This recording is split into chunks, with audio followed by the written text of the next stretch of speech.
Alors, ce qui est vraiment important, c'est bien hein, de connaître toutes ces choses, mais ce qui est important, c'est vraiment l'application pour nos vies. Amen. Hein, c'est ce qui est important. Donc, je vais rapidement faire juste un résumé de tout ce qu'on avait dit. Ça va être juste un résumé. Et pour qu'on retienne les points très importants. Donc, Matthieu, disciple de Jésus, a écrit, donc Lévi, qui est devenu Matthieu, a écrit ce livre pour les Juifs, d'abord. C'est pour cela que, là, on est encore dans Matthieu 1, mais on va avancer. On va lire, petit à petit, on va avancer entre les deux de Matthieu. Et vous allez vous rendre compte qu'il y a des passages dans Matthieu qui ne sont réservés que aux Juifs, qui ne concernent pas l'Église. C'est-à-dire qu'il y a des choses qui sont dites dans le livre de Matthieu, que des fois, nous, on s'attribue, mais en réalité, ça concerne que les Juifs. Et ces choses vont s'opérer peut-être quand, enfin pas peut-être, ces choses vont s'opérer quand il y aura l'enlèvement ou quand il y aura le second retour de Jésus. Dans le livre de Matthieu. Je prends un exemple. Dans Matthieu chapitre 25, il nous est parlé des vierges, des 10 vierges. C'est ça, hein? Des folles et des sages. Amen. Qui connaît cette histoire? Non, vous ne connaissez pas? L'histoire des vierges, des 10 vierges, des folles et des sages. Et de l'époux. Hein? Amen, amen. Vous êtes là? Ok. Dans cette histoire, on nous parle des 10 vierges, des folles et des sages. Et on nous parle de l'époux. Et les vierges devaient accompagner qui? L'épouse. C'est-à-dire que quand l'époux arrivait, les vierges devaient rentrer avec les lampes hein, pour la cérémonie. Mais est-ce que ce passage nous parle de l'épouse? Est-ce que les vierges, c'est l'épouse? Non, est-ce que vous suivez ce que je suis en train de poser comme question? Est-ce que dans ce passage, on nous parle des noces, hein? Il y a l'époux et il y a les vierges. Mais les vierges, c'était pas l'épouse. On est d'accord, puisqu'il y en a qui sont rentrées, il y en a qui sont... Elles les attendaient que l'époux arrive. Mais est-ce qu'on nous parle de l'épouse dans ce passage? Bon. Aujourd'hui, l'épouse, c'est qui? C'est l'Église. Donc, c'est qui? C'est nous.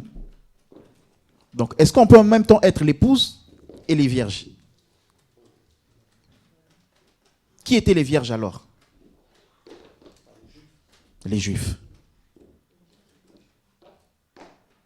Amen. Vous voyez, donc, ça parle de ce qui arrivera plus tard, ce passage-là. Mais ça s'adresse particulièrement aux Juifs.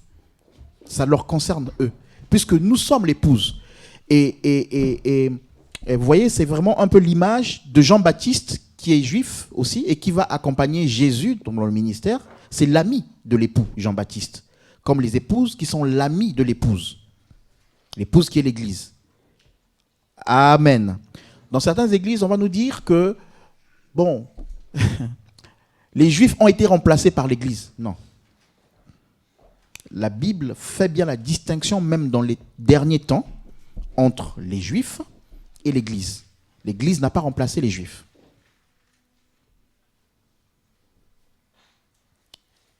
Amen, amen, amen. Nous avons été greffés.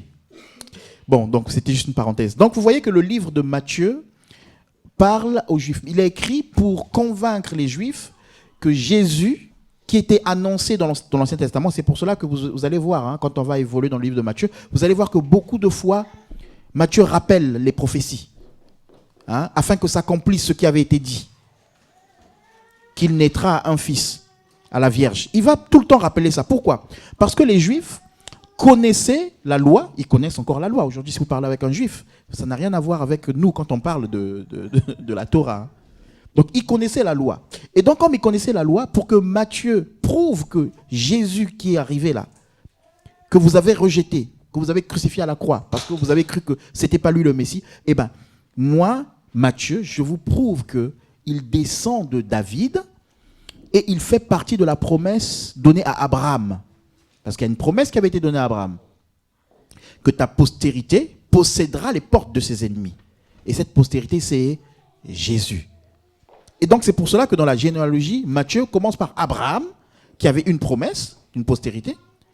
Donc il y a une alliance qui est là, mais il va insister sur David parce qu'il devait sortir de la tribu de David. Et donc c'est pour cela qu'il donne toute la liste. Alors il va sauter aussi des générations, hein, mais il donne quand même une liste des descendants de David pour expliquer aux Juifs que c'est celui que vous avez rejeté, Jésus, celui que vous avez crucifié, c'est lui en réalité le Messie.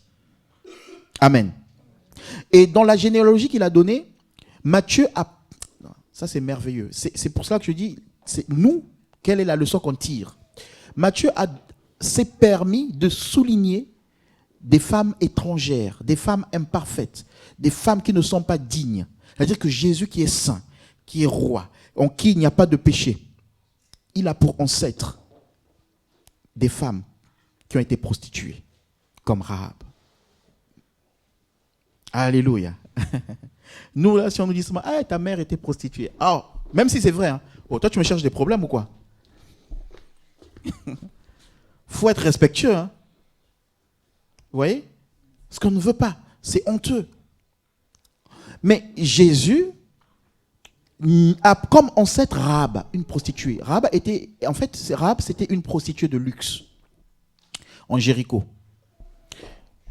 Dans Jéricho, quand les étrangers venaient, ou les ministres, enfin des autorités d'autres nations venaient, ils dormaient dans des auberges, mais ces auberges-là faisaient aussi de la prostitution. Mais il y avait des catégories, il y avait des niveaux de prostitution.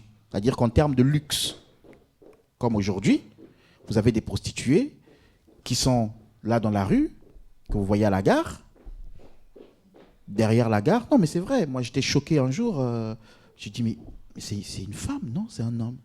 J'avais jamais vu ça de mes propres yeux. À la gare, là, en pleine journée, là. Je me suis dit, mais c'est un homme, purée. Mais c'est un homme. Tissage, tout ça, voilà. Donc, il y a des prostituées que vous allez voir à la gare. Vous allez en voir qui ont des camionnettes. Donc, ça, c'est le niveau un peu plus haut que celle qui attend et qui va aller peut-être dans un hôtel ou je sais pas, ou bref. Et puis, tu en as qui ont des maisons,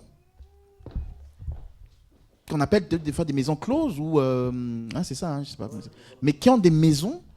Et donc là, tu arrives, c'est bien ordonné, c'est voilà. Et tu as des présidents qui voient des prostituées de luxe. C'est-à-dire que celles-là, on les paye, on les emmène. Voilà. Et donc, Rahab était une prostituée de luxe, en réalité. Qui recevait des rois, qui recevait des ministres, qui recevait... Voilà. C'est pour cela que quand on est venu lui demander s'il y avait quelqu'un, il y avait quand même un respect. Quand les soldats sont venus chez elle, il y avait un respect. Mais Jésus descend de cette prostituée-là, qui a mis sa foi en Jésus, une étrangère. Elle n'est pas juive. Jésus descend d'une autre femme qu'on appelle Tamar, une femme qui a couché avec son beau-père. C'est-à-dire que moi, ce que j'aime avec Jésus, c'est qu'il prend les situations les plus catastrophiques pour montrer qu'il est le Dieu qui vient réparer les catastrophes dans notre vie. Les situations les plus humiliantes, les plus sales, pour dire, moi je viens, pas pour te dire sors de ta situation, mais je prends ta place, je m'identifie à toi pour que tu te relèves et que tu sortes de là. Donc si quelqu'un demeure dans sa situation de péché, c'est son choix en réalité. Parce que Christ, enfin, il a fait le package complet. Amen, amen, amen. Donc Tamar, qui couche avec son beau-père, je ne vais pas rentrer dans les détails, on verra plus tard. Elle s'est déguisée en prostituée pour que son beau-père couche avec elle, puisque elle était mariée au fils. Et le fils est décédé, on devait lui donner le petit frère, on ne lui a pas donné. On va prendre une autre femme qu'on appelle Bathsheba. Est-ce que vous vous souvenez de Bathsheba? Imaginez une femme qui sort avec le roi. Les gens le voient, puisque les gens voyaient Bathsheba. On a mené Bathsheba chez David. Donc, elle sort avec le roi, mais elle est épouse d'un fidèle lieutenant du roi. Son mari meurt. Les gens peuvent déduire que son mari est mort à cause de cette histoire. Imaginez la honte de cette femme-là. Son mari est mort, comme par hasard, au moment où elle sort avec le roi. Bon, au lieu de pleurer son mari, elle se met avec, elle l'emménage chez le roi. Aujourd'hui, avec les réseaux sociaux, imaginez, là on parle de David, là. Imaginez, vous connaissez Joyce Meyer? Imaginez maintenant aujourd'hui, là, Joyce Meyer, on connaît son mari. C'est un exemple que je prends pour vous montrer un peu la situation. Elle quitte son mari décède, et elle sort avec quelqu'un qui a fait tuer son mari. Et elle n'a même pas de temps de deuil. Qu'est-ce que nous allons dire, nous? Comment on va la voir? Combien d'émissions n'allons-nous pas faire? Avec des titres, les vérités vont sortir sur Joyce Meyer. Combien d'accusations n'allons-nous pas dire? Est-ce que vous me comprenez? Mais Jésus sort de qui? De Bathsheba. C'est-à-dire, quand Dieu te pardonne, il t'a pardonné. Est-ce que vous comprenez? Quand Dieu te pardonne, il t'a pardonné. Dieu n'est pas comme nous, c'est-à-dire que bon, je t'ai pardonné, mais non, Dieu te pardonne, c'est fini, il efface le péché. Si tu continues à rester dans cette situation de culpabilité, c'est toi-même. En réalité, Dieu t'a pardonné, Dieu est passé à autre chose. Et Dieu te voit différemment. Donc, Jésus sort de ces trois femmes-là qu'on pourrait mépriser, qu'on pourrait rejeter. Jésus sort encore d'une autre femme, Moabite. Waouh, les Moabites. Mais c'est des ennemis des Juifs. Ils ont tout le temps fait la guerre aux Juifs. Mais on voit une femme comme Ruth qui regarde... Vous connaissez l'histoire de Naomi? On va être concret. Bon, moi, je n'ai pas deux garçons. Donc, ça ne va pas marcher. J'allais le faire avec moi. On prend un monsieur, Édouard. Il a deux garçons et sa femme. Partent en pays étranger. Donc, chez les Moabites. Ils quittent la maison de la bénédiction. Ils partent dans un pays étranger. Donc, le monsieur meurt. Ses deux garçons meurent. La femme reste toute seule dans un pays étranger. Amen, hein? Les deux garçons qui meurent avaient épousé des étrangères. C'est-à-dire que, par exemple, des Congolais sont arrivés en France, ils ont épousé des Françaises, leur papa est mort en France, les deux garçons sont morts, et les deux femmes françaises qu'ils ont épousées, sont restées veuves, avec leur belle-mère. Maintenant, la loi dit quoi? La loi dit, je l'avais déjà expliqué, la loi dit que il faut que la maman, déjà qui a perdu son mari, trouve un autre mari, qu'ils aient des enfants, que ces enfants grandissent, et il y a une probabilité, il faut que ce soit des garçons aussi. Donc déjà, il faut qu'elle trouve quelqu'un. Il faut, après, qu'ils aient des enfants, il faut que ce soit des garçons, que ces enfants grandissent, et c'est ces enfants-là qui vont épouser les deux sœurs qui sont veuves. Ça, c'était la loi. C'était comme ça. Et puis, Ruth dit à Naomi, moi, je vais partir avec toi. Là où il y a une loi qui, pour que moi, je me remarie, la probabilité, elle est tellement faible. Mais je vais aller avec toi. Et elle dit quelque chose qui est fort. Elle dit, là où tu mourras, je mourrai. Là où tu seras enterré, je serai enterré. Bon. Quand tu regardes physiquement dans la vie de Naomi, est-ce que tu regardes sa vie, tu as envie de la suivre? Le mari est mort, les deux garçons sont morts. Est-ce que tu as envie de suivre une personne comme ça? Avec l'évangile d'aujourd'hui, où tout est réussite, est-ce que tu vois Dieu dans la vie de Naomi? Non. Mais Ruth voyait au-delà du visible. Elle dit, ton Dieu sera mon Dieu. Quel Dieu? Le Dieu qui permet que tu perdes ton mari. Le Dieu qui permet que tu perdes tes enfants. Ce Dieu-là sera mon Dieu. Ah!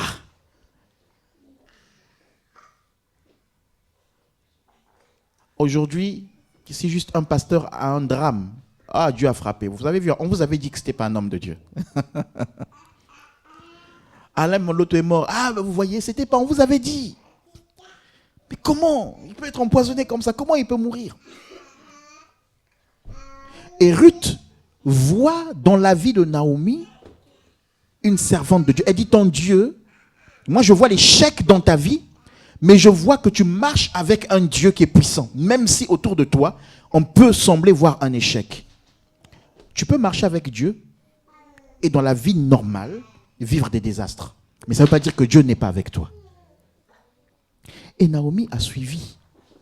Ruth a suivi Naomi. Donc elle dit, en fait, là où tu mourras, je mourrai. Là où tu seras enterré, je serai enterré. Ça veut dire quoi? Ça veut dire qu'elle sait elle-même, elle est morte à elle-même. C'est-à-dire que je tue mes désirs, mes ambitions pour être avec toi. Et Dieu a fait quoi? Dieu l'a honorée. C'était la grand-mère de qui? C'était la grand-mère de David. Elle est arrivée à Bethléem. Et bien à Bethléem, Naomi, dans la famille de Elimelech, qui était le papa qui était mort, et bien dans sa famille, il y avait qui? Il y avait encore un frère qu'on appelait Boaz. Mais est-ce que quand Ruth a quitté son pays de Moab, elle savait qu'il y avait Boaz? Non, marche par la foi, Dieu va te surprendre. Vous voulez des surprises de Dieu, mais ne pas marcher par la foi, vous voulez marcher par la vue. Vous ne verrez pas les surprises du Seigneur. Pour voir les surprises de Dieu et témoigner, il faut marcher par la foi. Par la foi, c'est-à-dire que je vois que les choses ne vont pas, mais moi je crois que derrière, Dieu est présent et que Dieu fera. Et Dieu a choisi une étrangère pour être une ancêtre de Jésus. C'est fort ça. Donc c'est quoi l'application pour nous? L'application pour nous c'est, voyez, les gens qui disent, mais oui, mais Jésus, c'est le Dieu des Juifs. C'est pas le Dieu des étrangers. Non, c'est aussi le Dieu des étrangers. Alléluia. Parce que Jésus descend des étrangers. Jésus descend des étrangers. Alléluia. Jésus est notre Dieu.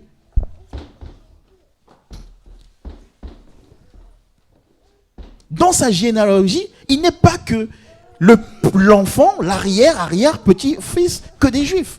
Il est aussi, vous voyez, il a pris plein d'étrangers qui viennent d'ailleurs. Amen, amen, amen, amen. Les gens de Jéricho, donc Rahab, les gens de Canaan, comment tu l'appelles, Tamar, parce que Tamar était une étrangère aussi, c'était une cananéenne. Et les gens de Moab. Donc tous ces peuples où Dieu avait dit, châtiez-les, mais Dieu lui-même avait un plan pour les sauver et pour les ramener à lui.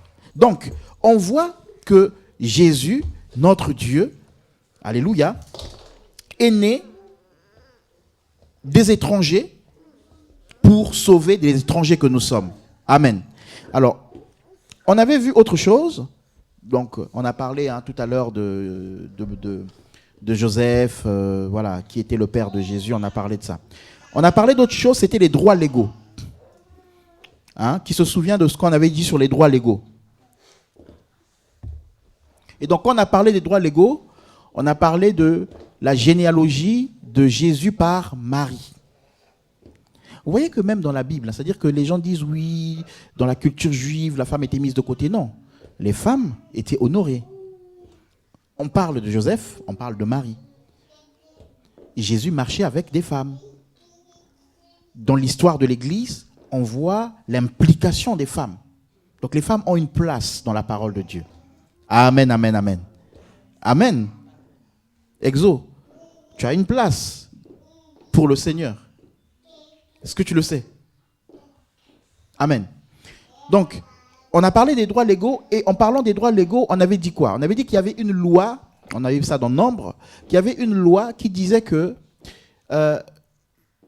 si un homme n'a que des filles, eh ben, l'héritage sera pour les filles, puisqu'il n'y a pas de garçons. Donc, il faudrait que les filles portent le nom du père.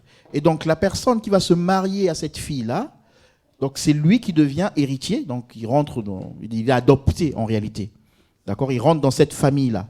Et on avait pris un exemple au pays, par exemple, chez nous, on voit par exemple une tata dans une famille où il n'y a que des filles.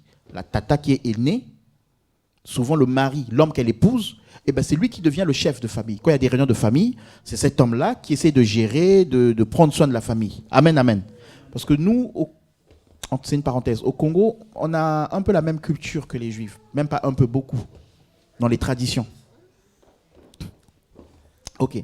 Donc, cette loi-là existait. Et donc, on l'a rappelé tout à l'heure, que Marie était fille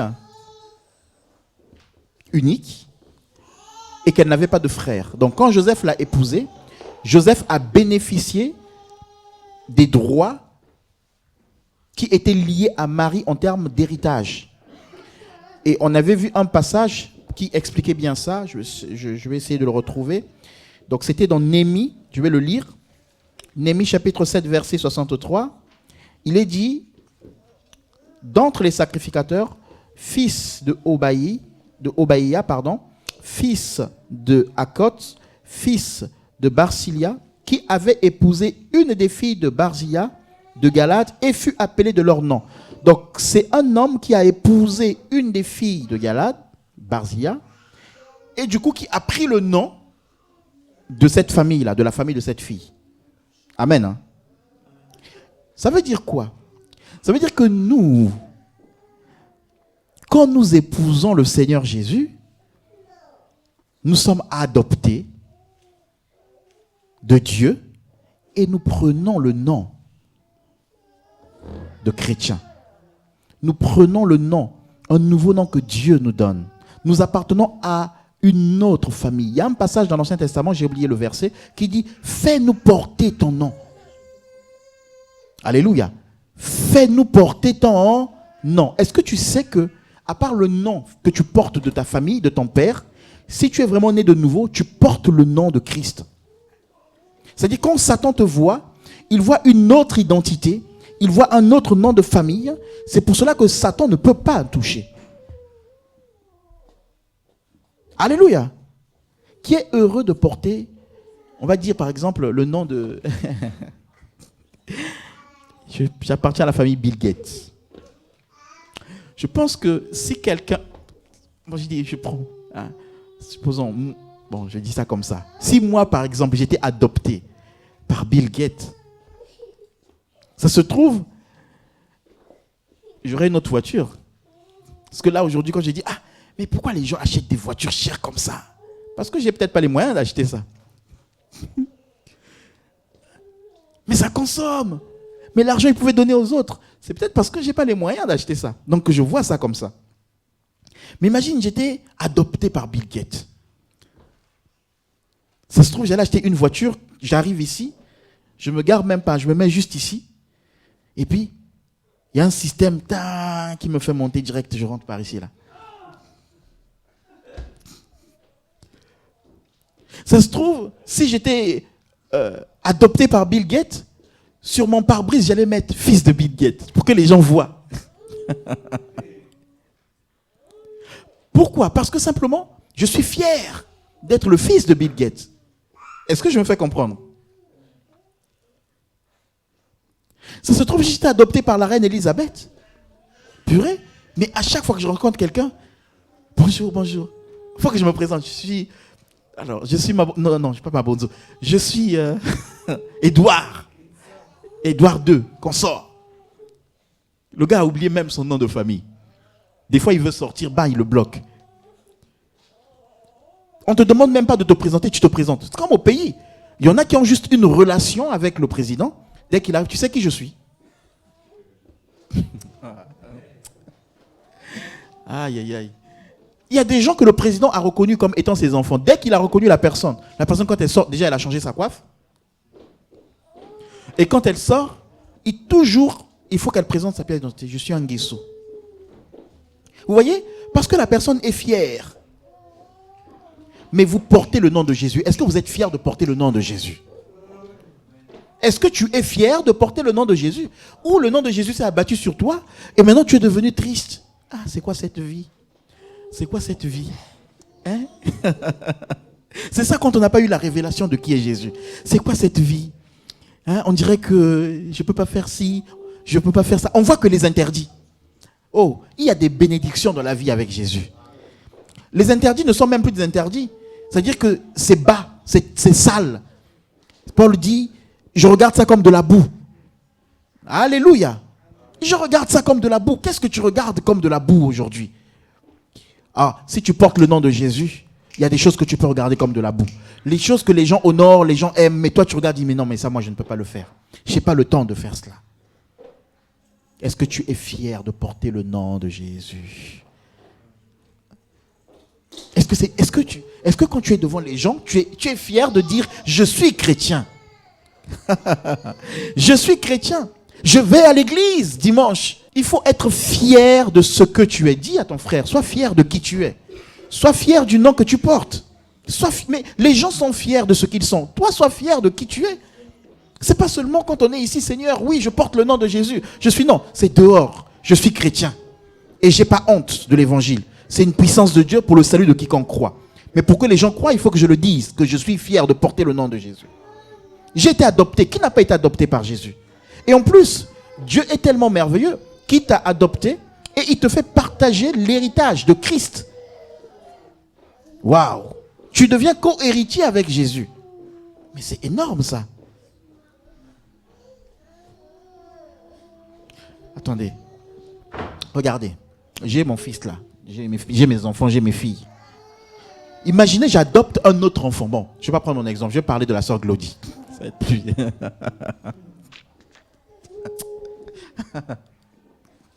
Vous voyez comment elle tient Curdy? C'est tellement... C'est-à-dire qu'hier, je discutais avec le frère qui me disait, non, ça, je vais faire ça pour Curdy. Ma fille, je vais lui donner ça. Je vais lui laisser ça. Donc, vous voyez, il planifie déjà un héritage pour sa fille. Est-ce que vous comprenez? Maintenant, le frère adopte un autre enfant qui est né de quelqu'un d'autre.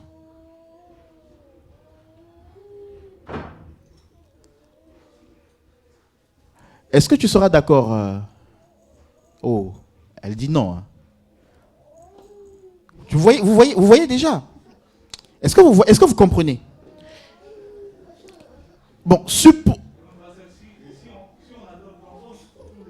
oui.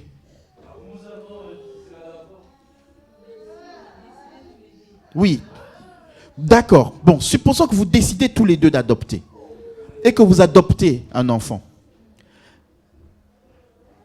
Vous savez que tout l'héritage, toute la richesse, tout ce que vous allez avoir, Curdy va partager part égale avec l'autre enfant. Vous êtes dans la paix de le faire. Un enfant qui n'est pas sorti de vous. D'accord. Ok. On va faire un truc pour faire adopter les enfants qui sont seuls. Et on pensera à vous.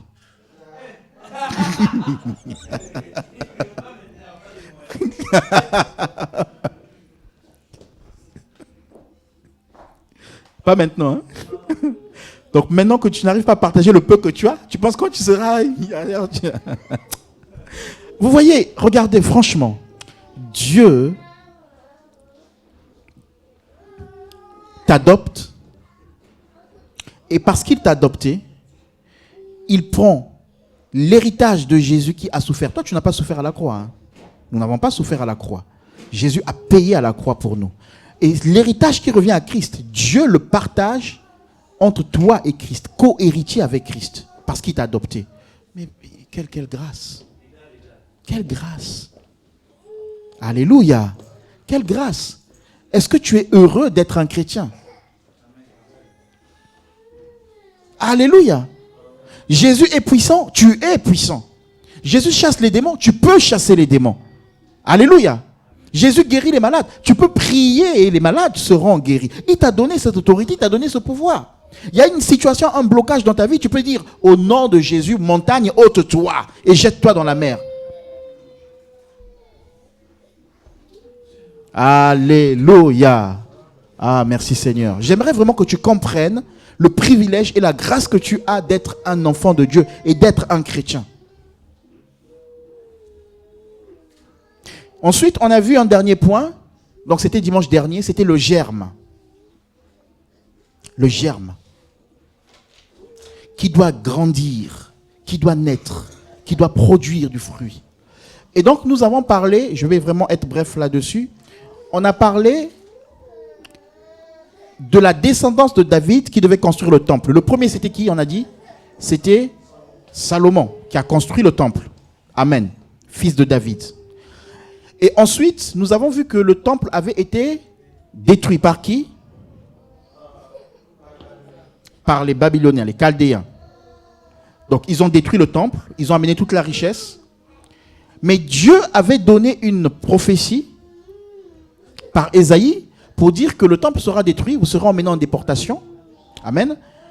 Mais je susciterai quelqu'un qui, lui, sera le berger pour Israël, va permettre votre retour à Jérusalem et va permettre la reconstruction du temple. C'était qui, on avait dit? Non, celui qui a donné le décret. C'était un empereur. Cyrus. Amen, amen, amen. Et donc, ils ont été en déportation pendant longtemps. Et le temps arrivé, Dieu a suscité Cyrus qui a vaincu Babylone. Il a assujetti Babylone. Donc, regardez. Lui, par exemple, il est mon prisonnier. Prisonnier de guerre. Donc, je règne sur lui. Donc, ça, c'est Israël. Moi, c'est Babylone. Hein? Je prends le mauvais rôle parce que si je prends le bon rôle, on va dire, ah, le pasteur, lui, il a pris le bon rôle, tout ça. Donc, c'est pas grave. Non, non, laisse seulement, c'est pas grave. Moi, je vais être Babylone. Non, il n'y a pas de Satan ici. Donc, lui, c'est Israël, le peuple de Dieu. Hein? Donc, qui respecte Dieu, qui honore Dieu, tout ça. Qui aime Dieu. Mais malgré tout ça, on l'a déporté parce qu'il a été têtu. Il a fait n'importe quoi. C'est ça, hein? Israël a fait n'importe quoi. Et c'est pour ça qu'il a été déporté. Et donc, je l'assujettis, je marche sur lui. C'est pour ça qu'il nous a parlé de Daniel. Daniel et Jérémie, il y a un autre prophète, Ézéchiel. Vous voyez, tous ces prophètes-là, c'est des gens qui marchaient avec Dieu, mais qui ont été déportés parce que le peuple n'a pas obéi. Et donc, lui, il est déporté, et moi, je domine sur lui. Souvenez-vous, en Babylone, on les avait mis dans une fournaise ardente. Vous vous souvenez? Ok? Et Daniel, on l'a jeté dans la fosse aux lions. Donc, on les soumettait. On les obligeait. Maintenant, Dieu avait donné une prophétie 200 ans avant. Il avait donné une prophétie à Isaïe pour dire, je vais susciter un autre empereur, Cyrus, qui sera un berger pour Israël. Waouh! Berger pour Israël. C'est une image de Jésus. Et donc, Cyrus, à un moment donné, se lève. Il vient m'attaquer. D'accord? Il prend le pouvoir sur moi. Il commence à me dominer. Mais comme moi, je dominais sur Israël, donc lui, il domine sur moi. Et en même temps, il domine sur Israël. Donc on parle de territoire là. Donc ça veut dire que c'est comme si lui, c'était la Belgique. Moi, j'étais la France. Et là, c'est les États-Unis. Donc moi, j'envahis la Belgique. Je domine sur la Belgique. Et à un moment donné, donc en Belgique, je mets un gouverneur, peu importe. Voilà. Et lui, c'est les États-Unis. Non, on va dire, lui, c'est le Congo. Non, on parle pas. Non, on parle pas. Non, laisse tomber la Russie. Donc, lui, c'est le Congo. Le Congo est plus puissant que la France. Et donc, le Congo vient. Homme de peu de foi. Le Congo vient et le Congo domine sur la France. Et le Congo maintenant dit, je domine sur la France, donc j'ai écrasé la France. Comme la Belgique était esclave de la France, le Congo aussi domine sur la Belgique. Et puis, l'empereur du Congo, bon, l'empereur du Congo, excusez-moi, décide, il dit, Israël, vas-y reconstruire le temple dans ton pays. La Belgique va reconstruire ton pays. Vous voyez? Donc Dieu avait donné une prophétie 200 ans avant, elle s'est accomplie. Amen, hein? Merci. Donc le temple qui avait été détruit, Cyrus a ordonné, il a pris le pouvoir, il a ordonné à Israël d'aller rebâtir le temple. Et donc qui a bâti? Donc c'était Zorobabel, qui n'était pas roi, attention, puisqu'ils étaient sous domination des Perses, mais qui était gouverneur. Mais il fait partie de la tribu de qui? De David. Donc temple détruit de Salomon, Zorobabel a reconstruit ce temple. Ok. Mais ce n'était pas suffisant. Malgré la reconstruction du temple, il y avait toujours des problèmes. Esclave du péché. Et qu'est-ce que Dieu a fait? Dieu a suscité maintenant Jésus, c'est ce que nous avons dit, le germe, qui régnera pour l'éternité. Et Jérémie a prophétisé là-dessus. Dieu a suscité Jésus, qui est toujours de la tribu de Juda, et lui, il vient reconstruire un temple. Ce temple, c'est toi et moi. Le temple qui ne pourra jamais être détruit. Et c'est pour cela que Jésus dira, détruisez ce temple, et en 3 jours, je le rebâtirai. Les gens disent, oh, mais attends, on a mis, c'était quoi, 40 ans? C'est 40 ans, hein, je crois. 40 ans, 70 ans? Non, 40 ans à le construire. Et toi, tu dis que tu veux le détruire. Jésus dit, non, je ne parle pas de ce temple-là, qui a été reconstruit par Zorobabel. Je parle du temple que je suis. Alléluia. Et en parlant de ce temple, Jésus parle de nous. Jésus veut rebâtir le temple que tu es, qui a été détruit par Satan. Satan est venu, il a mis des mauvaises pensées. Satan est venu, il a dit, il a utilisé des gens pour te rendre triste. Satan est venu, il a utilisé des gens pour te dire que tu ne valais rien, que tu vivrais pas d'exploit avec Dieu, que tu n'irais nulle part, que tu es un pécheur, que tu ne... Et Dieu dit, j'ai suscité un germe qui est Christ pour que ton temple soit rebâti, soit reconstruit. Dieu a pris un engagement pour toi. Alléluia. Et maintenant, il dit, détruisez-le 3 jours. Je le rebâtirai. Quelqu'un peut te détruire. Le Seigneur va te reconstruire, va te rebâtir. Alléluia. Dieu ne dit pas, oh, ne détruisez pas ce temple. Jésus n'a pas dit ça. Hein. Il dit, détruisez-le, je le rebâtirai dans 3 jours. Il ne dit pas, ne touchez pas à mes oins. Ne touchez pas. Non, non, non. Ça veut dire quoi? Ça veut dire que, en tant que chrétien, tu seras persécuté. Ce n'est pas parce que tu es chrétien que tu ne vivras plus de difficultés. Tu seras accusé, tu seras méprisé, tu seras rejeté. Mais Dieu dit, les gens vont t'écraser, Satan va te mettre la pression, tu vas traverser des épreuves, mais lui, il te rebâtira. Accepte les épreuves et regarde à Christ qui va rebâtir quelque chose dans ta vie. Et grandis dans les épreuves. Alléluia. Il ne t'abandonnera jamais. Donc, on avait vu dans Agé, on avait vu que le peuple était revenu de la déportation, donc avec Zorobabel et Esdras. Et le peuple, donc, ils sont revenus en Israël, à Jérusalem. Et le peuple a fait quoi? Au lieu de construire le temple, le peuple a commencé à reconstruire ses maisons. On a vu ça la dernière fois. Mais c'est légitime, c'est normal. On prend l'exemple de la Russie, l'Ukraine. Là, vous avez vu comment les villes sont détruites. Quand les gens vont repartir, qu'est-ce qu'ils vont faire? Ils vont d'abord rebâtir leur maison. Est-ce que vous comprenez? C'est légitime, c'est normal. Mais sauf que, en bâtissant leur maison, Dieu ne leur interdisait pas de rebâtir leur maison. Mais ils ont oublié de rebâtir la maison de Dieu, l'autel. Or, l'autel, c'est ce qui permet de faire le culte. Donc, s'il n'y a pas d'autel, il n'y a pas de culte. Or, c'est le peuple de Dieu. Et Dieu siège au milieu de son peuple à travers le culte. Et donc, Dieu dit, mais attendez, vous vous concentrez à bâtir vos maisons et vous avez abandonné la reconstruction de la maison de Dieu. Et il est en train de dire, c'est pour cela que vous ne réussissez pas. C'est pour cela qu'il y a des blocages dans vos vies. C'est pour cela qu'il y a des projets qui n'avancent pas. Vous faites beaucoup de projets, mais aucun n'avance. Vos poches sont comme trouées. Pourquoi? Parce que vous vous concentrez simplement pour bâtir votre vie, votre maison, en oubliant la maison de Dieu. Et aujourd'hui, je connais des églises où on prie pour les poches trouées. Et on lutte, on lutte, on lutte. Mon problème, ma situation, depuis 4 ans, 5 ans, 8 ans, mon problème, ma situation. Il faut que j'aille dans une église où vraiment on va prier parce qu'il y a ma famille qui a troué mes poches. Dès que j'ai mon salaire, l'argent part. Et donc on est dans des milieux des fois où on passe le temps à combattre. À combattre. On combat. Toujours prière de combat. Regardez dans les épîtres. Hein. Regardez dans les épîtres. Combien de fois on nous parle de prière de combat?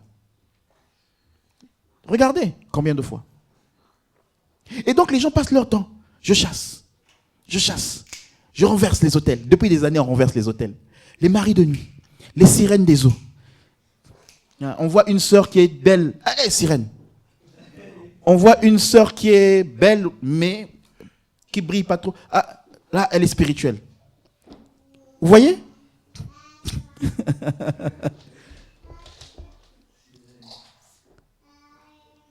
Alors que le problème, c'est Dieu dit, hein, tu es en train de t'occuper de toi-même, tu ne t'occupes pas de ma maison. Tout vient de là, simplement. La maison de Dieu, on a dit, c'est d'abord toi-même. C'est-à-dire que tu n'es pas en train de bâtir Christ dans ta vie. Tu n'es pas en train d'être intéressé aux choses de Dieu dans ta vie. Mais tu cherches la délivrance. Regardez, plus vraiment un secret. Vous vous intéressez aux choses de Dieu, ça rentre où? Dans votre esprit, dans votre cœur. Mais est-ce qu'il y a encore de la place pour que un mari de nuit vienne? Mais non, tu es rempli de Dieu. Mais si tu ne bâtis pas sur la base de la parole ta vie, eh bien, la porte elle est ouverte. Toutes les autres choses viendront. Maintenant, toi, tu vas accuser quelqu'un d'autre. Ah, ça ne marche pas dans mes études, ça ne marche pas dans mon travail. Mais alors que c'est simplement que tu n'es pas en train de bâtir Christ en toi ou de bâtir la maison que Dieu veut bâtir en toi. Ça, c'est une chose. La deuxième chose, Esdras ou Zorobabel a mené le peuple à s'engager pour Dieu dans l'ensemble. C'est-à-dire que dans les choses de Dieu, de façon pratique. Seigneur, je suis dans une assemblée. Qu'est-ce que je peux faire pour toi? Qu'est-ce que je peux apporter? Quelle est la participation que je peux donner? Alléluia. Vous savez, non, je ne sais pas comment le dire, mais je peux dire que ce que j'ai vécu. Michel est la témoin. Chaque endroit où je suis passé, je me suis rendu disponible.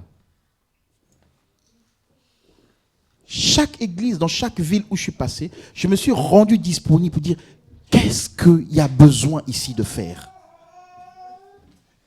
Que ce soit dans les églises Assemblées de Dieu chez des Blancs, que ce soit chez des Baptistes, que ce soit dans les églises où les pasteurs étaient africains, je me suis rendu disponible. Et je vous dis disponible, même quand avec mon épouse, on n'avait rien à manger, même quand on n'avait rien pour se déplacer, on allait aux répétitions, je dirigeais la répétition, je rentrais chez moi à pied avec mes enfants, dans le froid, les gens rentraient en voiture, mais je disais pas, je vais pas y aller parce que je vais rentrer à pied, il fait froid, j'ai les enfants, demain ils ont école.